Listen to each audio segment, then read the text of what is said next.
you don't need to see the rest of your life in a job to be fully committed to that job. It's like when you're running a marathon and you look at that next sign in the road or bend in the road, and you're not thinking 26 miles. You're thinking, I got to get there. And you're able to give it your all to get there. Now, obviously, pacing yourself for a marathon is very different than sprinting out to get to that next stop sign. That wouldn't work. But people do that when they run. And for you, if you've decided, hey, I don't know how much longer I'm going to be in this position. I am having trouble focusing. This is senioritis, right? A student that is about to graduate. It's the last few weeks of school.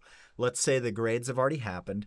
They are measuring their success through the lens of grades. And because now my grades don't change anything, I've already gotten accepted to college. There's no point to show up. It's all based on how we define our success. So for you, you care a lot about the people you're working with now. A lot of this guilt comes from your relationship with them. You are a Christian. If you believe what's in the Bible about I'm doing everything with excellence as unto the Lord, it doesn't matter if you're here at this job or you're building your business.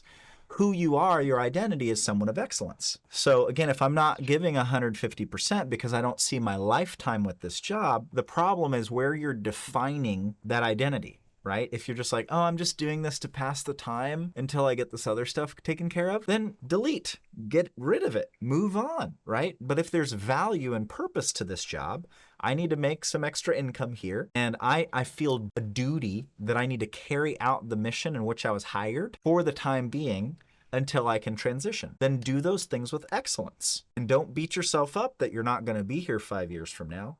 Nobody knows. You could get a car accident tomorrow and you got to quit all your jobs, right? Like literally, we don't know about tomorrow, so we can't have all this. But what you've got to do is decide what is that next stop sign, that new bend in the road that I'm set on, and I can commit 100% to this job in this season until then.